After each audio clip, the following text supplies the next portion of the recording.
Hello teacher, my name is Erika Laika. I am going to present the Guia app number 3.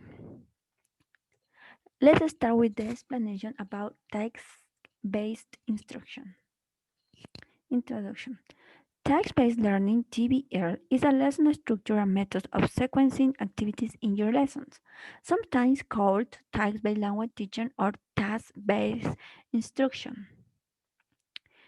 Lesson students solve a task that involves an authentic use of language rather than completing simple language questions about grammar or vocabulary. Task-based learning is a good way to get students engaged and using English. That plus the collaborative element builds confidence with language and social situation. It's also been shown to be more aligned with how we actually learn a language. Whichever task you choose, like PPP, present practice production, task-based learning is a structure with three stages. The first stage is the press test, that is introduction to topic and task. The focus of the stage is to engage the learners, set expectation, and give instructions. The task is that based on task planning and report.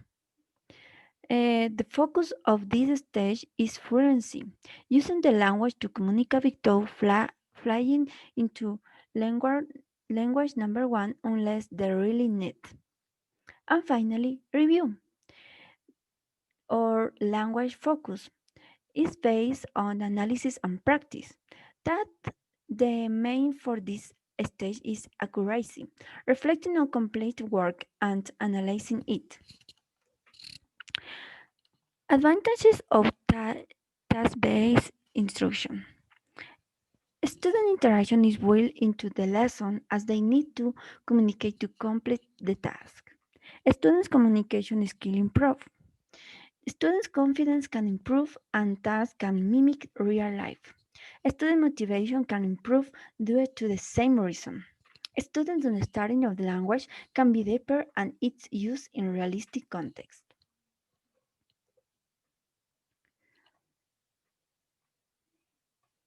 The disadvantages.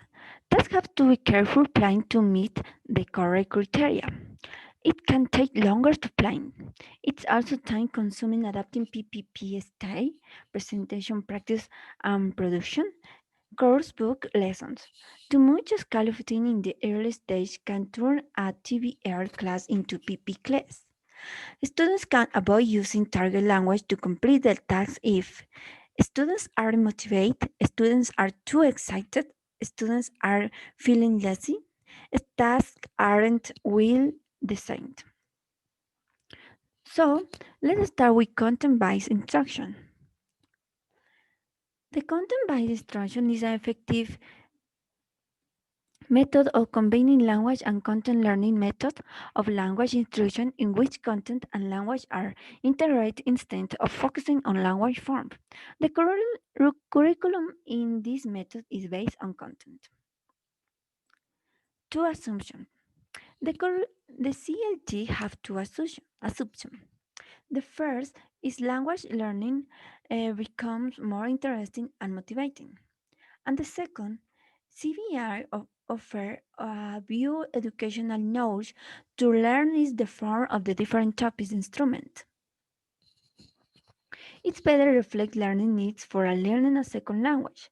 Many ESL, EFL programs focus on preparing students for academic studies and mainstreaming.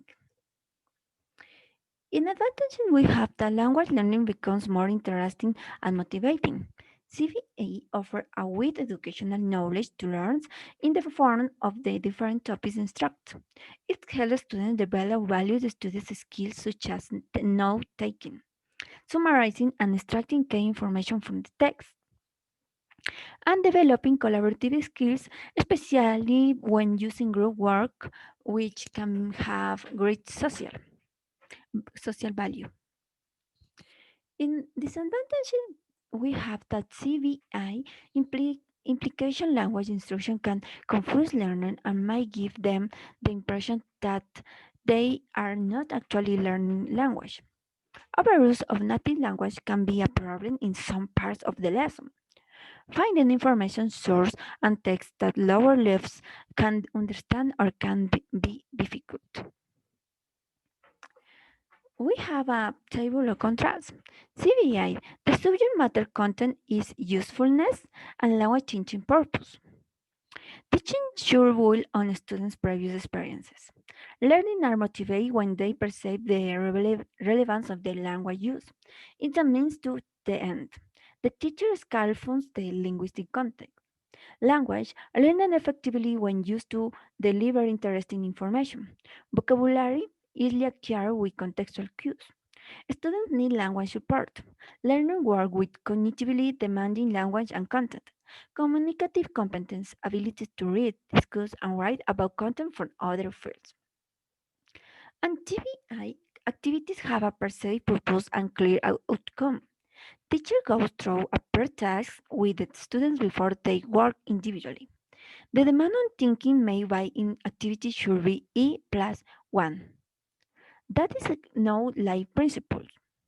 Teacher needs to know how involved the students are, so as to make adjustments in their perception of relevance and their readiness to learn. Teachers use whatever language necessary to ensure students' comprehension. Teachers supply the correct target form. Students complete a task and engage in authentic speaking and listening, which enables them to develop their comprehension and speaking skills. Students receive feedback based on the content to focus in on meaning. And finally, students have input into the theme and the way of completing the tasks. This gives them more opportunities for authentic, meaningful interaction. Finally, the question is, will you use them in your own practice? I think that if I would use the two teaching methods since they are very interactive, but it also depends on the class I have to give. That is why I don't devalue either of the two because they offer necessary and academic techniques. Obviously, in both, I must have control of the class and maintain a high motivation in the class. But in TBI, it's more difficult since all the concept must be learned. In short, if I have to choose between the two, I prefer CBI. It's all, teacher. Thank you for attention. Bye.